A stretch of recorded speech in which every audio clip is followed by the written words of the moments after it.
8 class کا model paper ہے، اس سے ہم اردو کا پورشن جو ہے وہ حل کر رہے ہیں، M C Qs S B A L S A کا سبق نمبر 16 ہے۔ اس کا سوال نمبر 1 ہے، عام خریدے جائیں گے فعل معروف کے مطابق درست جملہ ہوگا۔ اسٹوڈینٹس یہ آپ نے بات یاد رکھنی ہے، فعل معروف اور فعل مجہول میں کیا فرق ہے۔ فعل معروف وہ ہوتا ہے جس میں فاعل کا ذکر موجود ہوتا ہے، اور فعل مجہول وہ ہوتا ہے جس میں فاعل کا ذکر نہیں ہوتا۔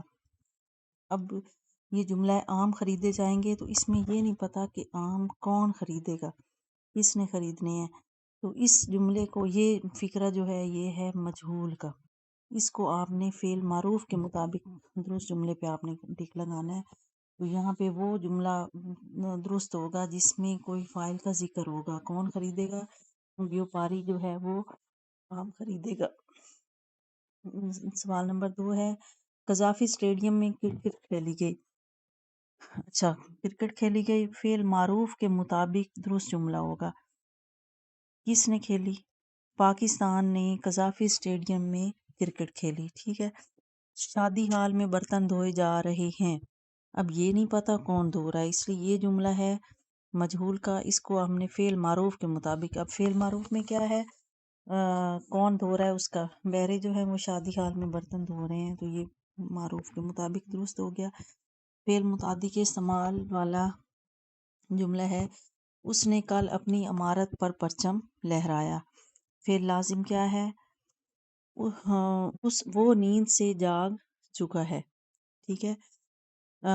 چائے بنائی گئی، فعل معروف کے مطابق جملہ ہے، امی نے چائے بنائی، چائے بنائی گئی، کوئی نہیں پتا کس نے بنائی، معروف کیا ہوگا، امی نے چائے بنائی۔ پرچے کی تیاری کی جا رہی ہے، فعل معروف کے مطابق کیا درست جملہ ہے۔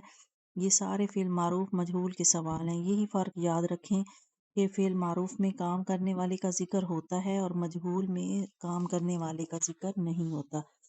پرچے کی تیاری کی جا رہی ہے، ہمیں نہیں پتا کون کر رہا ہے، لیکن معروف کے مطابق کیا ہوگا، علی پرچے کی تیاری کر رہا ہے۔ اخبار پڑھا جا رہا ہے، کون پڑھ رہا ہے، سلیم اخبار پڑھ رہا ہے۔ نعت سے تقریب کا آغاز ہوگا، فعل معروف کے مطابق امجد نے نعت سے تقریب کا آغاز کیا۔ فعل متعدی کے استعمال والا جملہ ہے، عابد نے تصویر بنائی۔ اچھا، عبارت غور سے پڑھ کر سوال نمبر 11، 12، 13، 14 اور 15 کے درست جوابات کی نشاندہی کریں۔ اسلام نے ماں کو جو مقام عطا کیا ہے سب ہی اس سے واقف ہیں۔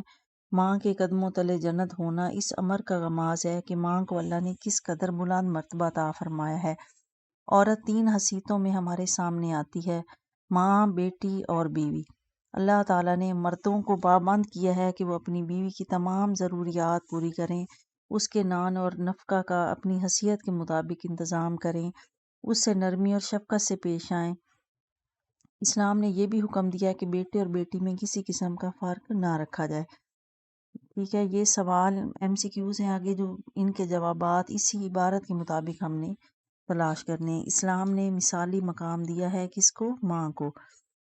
اچھا، ماں کے قدموں تلے جنت ہونا اس امر کا غماز ہے کہ ماں کو اللہ نے کس قدر بلند مرتبہ عطا فرمایا، یہ دوسری لائن میں اس کا جواب مل گیا۔ مردوں کے لیے ضروری ہے کہ وہ اپنی بیوی کے نان اور نفقہ کا انتظام کریں، جس کے مطابق یہ اپنی حیثیت کے مطابق۔ یہ 5ویں لائن میں یہ اس کا بھی جواب ہے۔ نان اور نفقہ کیا ہوتا ہے، خرچ ہوتا ہے۔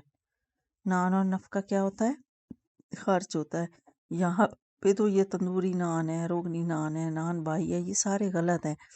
گھر بار کا جو خرچ ہوتا ہے وہ نان نفقہ ہوتا ہے۔ غماز کا معنی کیا ہے، اس امر کا غماز ہے سر سے اشارہ کرنے والا،